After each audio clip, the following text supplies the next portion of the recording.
welcome. You're watching Your Money Matters here at NDTV Profit. I'm Mahima, Vachhrajani, and this is a show that talks about personal finance and more. In today's episode, we're going to talk about two different things. The first segment, we're going to focus on your loan repayments, whether you're paying more, whether you're paying less, how should you manage your loans in the right manner and right amount. And the second conversation that we're going to have is from a perspective of somebody who's renting out a flat, who's a tenant. What are the rights and responsibilities and duties, etc., that you must keep in mind? And this is from somebody who's recently rented out flat. I wanted to try to decode as to what are the rights and duties that a tenant should definitely have. So that is, of course, going to be the second leg of the conversation. But for the first one, as to how much of home loan should be repaid, what should be the right quantum, etc., is something that we're going to discuss with Megha Malpani, who's a CFA and partner at Zvest Financial Services, joining us now. Megha, thank you so much for taking out the time. Always a pleasure speaking to you. I think I'm going to start with the very basic question first. When you're planning to take a loan, I mean, I just don't want to stick to home loan per se, but for any loan, what should be the thumb rule that should be there in place? And then we can take the conversation from there. Right. Thank you, Mahima. So the first question that any borrower needs to answer is what percentage are you paying towards any kind of fixed loan obligations? And that can be figured out by checking something what we call the fixed obligations to income ratio. When you talk about fixed obligation, it includes all kind of EMIs, it includes all kind of insurance payments, basically anything which one has to necessarily pay, and there are no ways to avoid it. Typically, banks are okay to lend anywhere close to 45 to 55%, depending on the bank that you go to. However, in my view, I feel that one should keep any kind of fixed obligation to the extent of 40 to 45%, failing which there could be a situation wherein you might not be able to prepay an existing home loan, or if there is actually a need to additionally take any kind of borrowing, it might become very difficult, and it will also leave you with no potential room to save as well. Got it. Okay. Now, in other terms, a lot of times people don't understand, in terms of the over repayment part of it, right? So whether you are paying more on your loan, how does one determine that exactly? So overpricing comes down to necessarily one thing, which is the rate you are carrying versus what is the rate that is going to be offered to you if you were starting the loan afresh today. And it is quite simple, Mahima, because if you potentially talk about home loans, it is a sum of two things. One is the repo rate, which is decided by the RBI, and it stands at about 5.25% today. And banks typically add a spread over it, which is a function of what is your credit score, what is the loan amount that you need, what is the kind of stability you have towards your income and employment status, what is your repayment capacity going to be like, and it also has some kind of bearing towards the economic indicators by and large. So once both these factors are put together, you get the effective rate of interest that you would ideally be paying. And to check whether you are actually paying more or less is just by kind of exploring, if you were to start the loan afresh today, what would you be paying? It's as simple as that. Once you've started a loan, if you want to, let's say, make some changes in terms of maybe moving it from one bank to another, maybe renegotiating the interest rates, is that possible? And if yes, how should one go about it? Right. All of this is pretty much possible. And let's look at different, things which are hiding in this, right? Yeah. Say, for example, if you have a home loan with a potential bank already. Now, to my mind, switching banks should be the second move and not the first, because it involves additional costs in terms of the processing fee, legal charges, valuation charges, etc. Now, if you have determined that you are paying more, it is always first more prudent, both in terms of time and cost, to check with your existing bank if they could lower the rates down for you, because it requires no kind of paperwork. However, if a bank is not ready to budge and are not willing to get your rates down, it might be prudent to transfer the loan today. Today, in terms of prepayment of any kind of floating rate, RBI has mandated that no lender, be it scheduled commercial banks or be it HFCs or NBFCs, can charge any kind of prepayment penalty to the borrower. So it is very easy and it makes sense if your bank is not trying to get your interest rates down to explore options of transferring the loan elsewhere.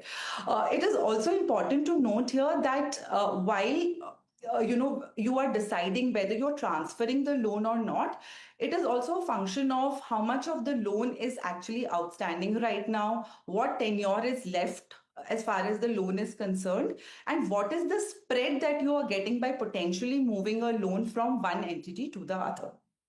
Okay, because you mentioned prepayment as well, right? If for somebody who's looking at prepaying the loan ahead of the tenure, what are the things that one must keep in mind, even if there's a thumb rule in terms of whether that prepayment is the right decision or not, if at all you can throw some perspective on that.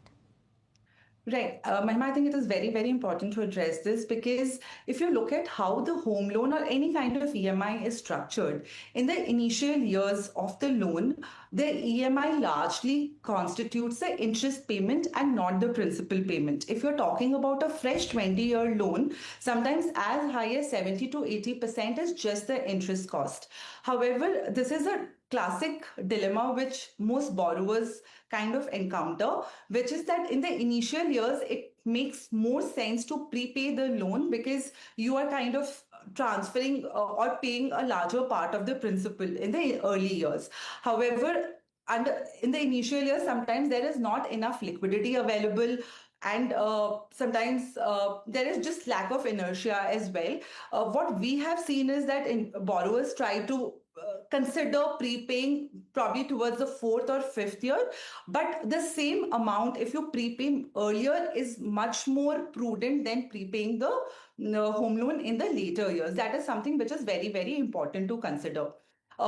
It is also important to consider that if you were not prepaying the loan today, what would you do with it? If you're going to be saving it, are the market valuations going to be attractive enough for you to invest there and possibly have some kind of arbitrage from the home loan that you were paying? Those are also important items under consideration. It should also not reach a point wherein you do not have any potential to save or build any kind of liquidity or a contingency buffer, and you put everything in the home loan, because that leaves you with potentially no contingency funds which you may want to build up for. That is also not one of the wisest things to do, especially in the early years or especially at the start of your careers, so to say. Fair. That's an apt answer, Meghna. In terms of refinancing or kind of transferring loans, what's your perspective there? When should that be done? And is that the right approach after taking the loan? So, what we have been talking about largely till now, Mahima, has been towards banking as the lender.